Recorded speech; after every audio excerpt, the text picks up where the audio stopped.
Alhamdulillah, dengan ungkapan ini kita bersyukur kepada Allah yang telah memberikan kepada kita macam-macam nikmat.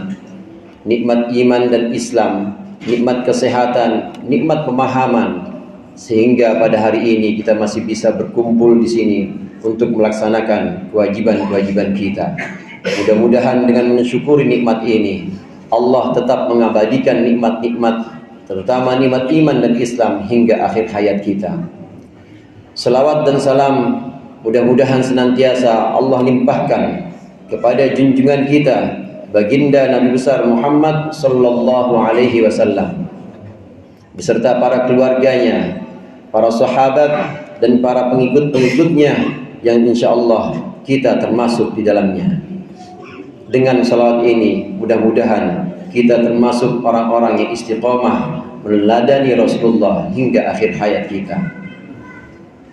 Hadirin jamaah rahimakumullah, melalui mimbar yang mulia ini khatib berpesan, marilah senantiasa kita meningkatkan ketakwaan kita kepada Allah, melaksanakan perintah-perintahnya dan menjauhkan larangan-larangannya.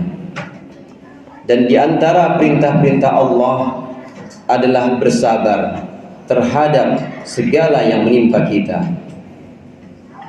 Hadirin jamaah rahimakumullah, dunia yang kita diami, dunia yang kita tempati ini adalah tempat segala kesulitan-kesulitan.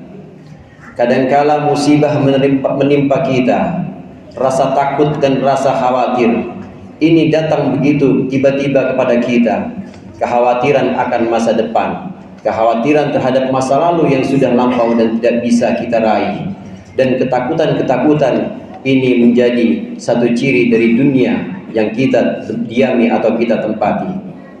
Selain itu, musibah demi musibah mungkin juga Allah berikan kepada kita kehilangan harta, kehilangan benda, kehilangan sanak famili. Ini juga menjadi ciri khas dari dunia yang kita tempati ini.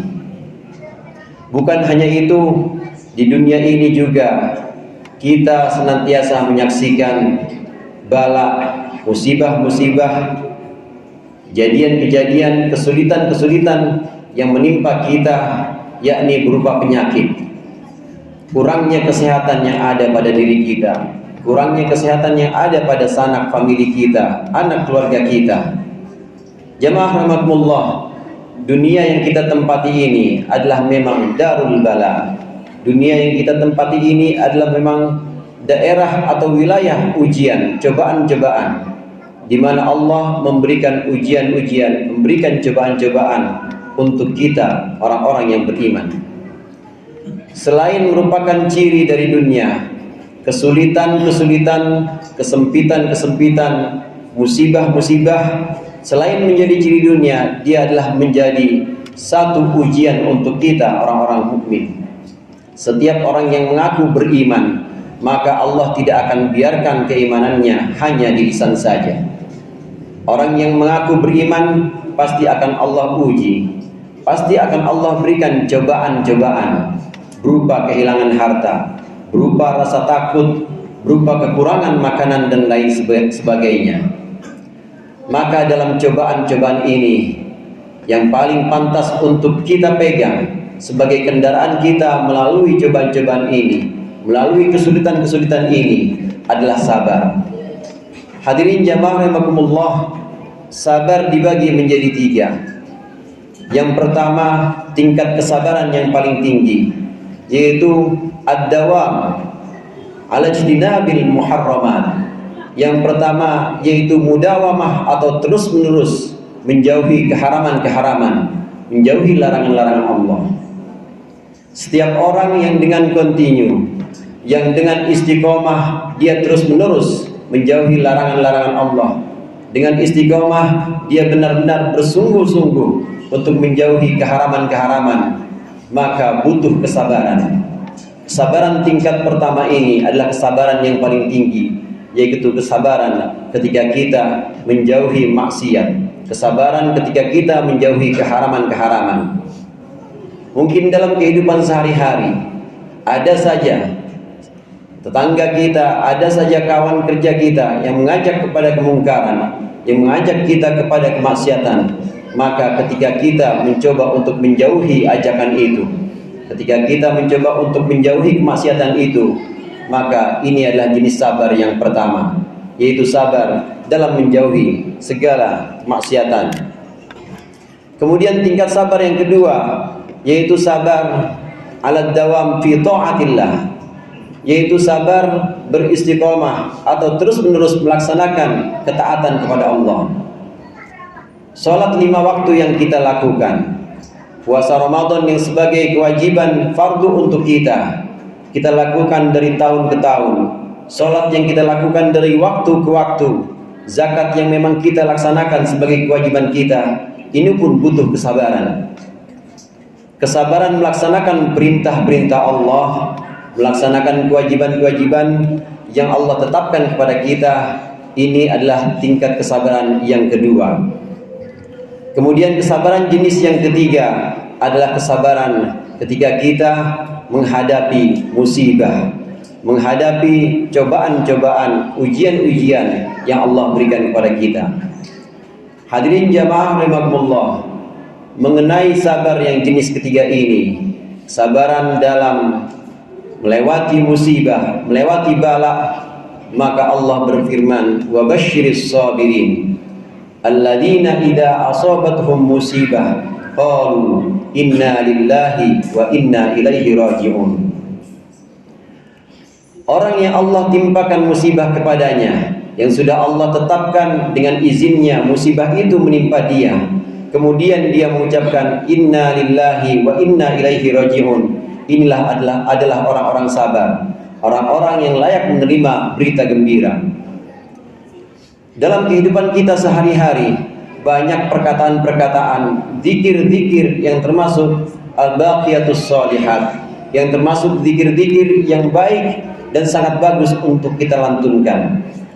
Alhamdulillah disebutkan sebagai tahmid, la ilaha illallah kita sebut sebagai tahlil, Allahu akbar kita sebut sebagai takbir, dan inna lillahi wa inna ilaihi raji'un ini kita sebut sebagai istirja'. Jamaah rahimakumullah, istirja' adalah sebuah ikrar, istirja' adalah sebuah pengakuan bahwasannya inna lillahi, bahwasannya kita semua ini adalah hamba Allah. Yang menarik di sini, Allah menggunakan kata inna lillahi dengan dhamir jama', bukan dengan dhamir mufrad, sesungguhnya aku adalah milik Allah, tapi dengan dhamir jama', sesungguhnya kita adalah milik Allah. Ini menunjukkan bahwa sebenarnya ketika kita ditimpa musibah, maka bukan cuma kita yang kena musibah. Ada banyak saudara-saudara kita, ada banyak tetangga kita, orang-orang lain yang juga Allah timpakan musibah kepada kita. Maka di situ kita berikrar tidak dengan inni, tapi kita berikrar dengan inna lillah. Sesungguhnya kita semua ini yang ada di Indonesia ini, yang ada di belahan dunia lain, inna lillah, sesungguhnya kita semua adalah milik Allah.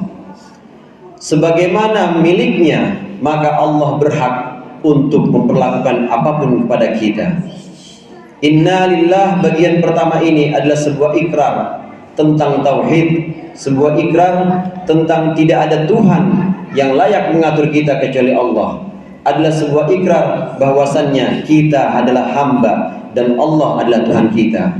Maka kita dituntut untuk ridho, kita dituntut untuk taslim, berserah diri terhadap apapun yang Allah tetapkan, meskipun itu pahit.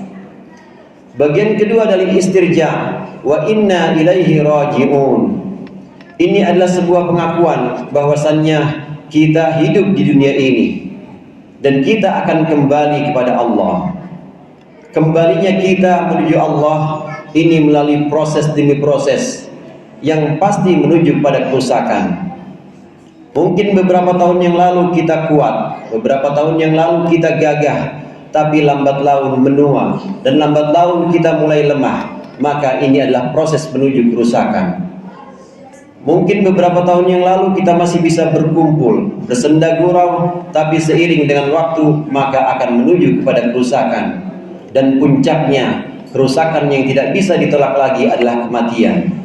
Maka wa inna ilaihi raji'un, ini adalah sebuah ikrar, sebuah pengakuan bahwa dunia ini adalah tempat yang fana, bahwa dunia ini tempat yang akan menuju kehancuran. Hadirin jamaah rahimakumullah, istirja atau kalimah inna lillahi wa inna ilaihi raji'un yang kita ucapkan sungguh-sungguh dengan lisan dan juga kita masukkan ke dalam hati dengan penghayatan bahwasannya kita milik Allah dan Allah berhak memperlakukan apapun kepada kita, bahwasannya kita pasti akan menuju kepada kerusakan, kita akan menuju kepada kematian, dan kita akan dibangkitkan dan dilaporkan menuju Allah. Maka kalimat yang diucapkan dengan lisan dan dari hati ini akan banyak mengandung faidah-faidahnya. Di antaranya Allah berfirman, ulaika lahum shalawatum mir rabbihim. Orang-orang yang sabar, orang-orang yang kemudian mengucapkan istirja bukan hanya dari lisan, tapi mengucapkan istirja dari dalam hatinya, maka Allah akan berikan sholawat, Allah berikan maghfirah. Jamaah rahimakumullah, sholawat di sini berarti ampunan Allah kepada orang-orang yang sabar. Orang-orang yang ketika Allah berikan musibah, ketika Allah berikan ujian-ujian, kemudian dia lulus dalam ujian tersebut, maka kelulusannya mendapatkan hadiah berupa maghfirah, berupa ampunan dari Allah. Yang menarik di sini Allah gunakan kata sholawat, Allah gunakan kata jamak, bukan kata mufrad. Ini menunjukkan bahwa satu musibah akan Allah ganti dengan maghfirah dan maghfirah yang demikian banyak. Ini menunjukkan bahwa satu musibah yang dihadapi dengan kesabaran, maka akan Allah berikan ampunan dan ampunan demi ampunan. Seolah-olah setelah seorang lulus dari musibah dan sabar menghadapi musibah, tidak tersisa lagi dosa yang ada dari diri orang yang sabar ini. Lalu setelah Allah memberikan maghfirah, memberikan selawatnya, maka Allah memberikan rahmah, memberikan kasih sayang untuk orang ini. Ulaika lahum shalawatum mir rabbihim wa rahmah. Orang-orang yang bersabar mengucapkan istirja dari hatinya yang paling dalam, akan Allah berikan ampunan dan juga akan Allah berikan rahmat Allah. Akan Allah berikan kasih sayang Allah yang bisa berupa kasih sayang materi maupun kasih sayang non materi. Jamaah rahimakumullah, kasih sayang Allah berupa rizki yang sifatnya material maupun berupa rizki yang sifatnya immaterial, ketenangan jiwa, ketenangan batin, ilmu pengetahuan, dan juga pemahaman yang sempurna. Ini adalah bagian dari rahmat yang Allah berikan kepada orang-orang yang sabar. Kemudian di akhir ayat ini Allah menutup wa ulaika humul muhtadun. Maka orang-orang yang bersabar itu adalah mereka orang-orang yang mendapatkan hidayah. Hadirin jamaah rahimakumullah, Imam Ahmad As-Sawi mengartikan al-muhtadun, orang-orang yang mendapat hidayah adalah orang-orang yang mendapatkan hidayah dengan sempurna. Di antara tanda-tanda hidayah yang sempurna, min alamatil huda al-kamil ar-ridha bi qada'illah. Termasuk tanda-tanda dari hidayah yang sempurna kepada seseorang adalah ridha kepada ketetapan-ketetapan Allah. Saat Allah menetapkan sesuatu meskipun sulit, saat Allah menetapkan sesuatu meskipun itu berat untuk kita, maka kita senang dengan ketetapan itu. Itulah yang dimaksud dengan ridha. Dengan demikian, ridha yang kita praktekkan, ridha yang kemudian sudah menjadi khas dari pekerti kita, khas dari akhlak kita, ini menandakan bahwa kita termasuk orang-orang yang mendapatkan petunjuk dengan sempurna. Mudah-mudahan Allah berikan kita kesabaran dan Allah tingkatkan kesabaran kita menjadi ridha, dan Allah jadikan kita orang-orang yang mendapatkan petunjuk dengan tanda, dengan alamat ridha kepada ketetapan-ketetapan yang sudah Allah berikan kepada kita. A'udzubillahi minasyaitonir rajim. Bismillahirrahmanirrahim. Wal 'asr. Innal insana lafi khusrin illa illal ladzina amanu wa 'amilus solihati wa tawasaw bil haqqi wa tawasaw bis sabr.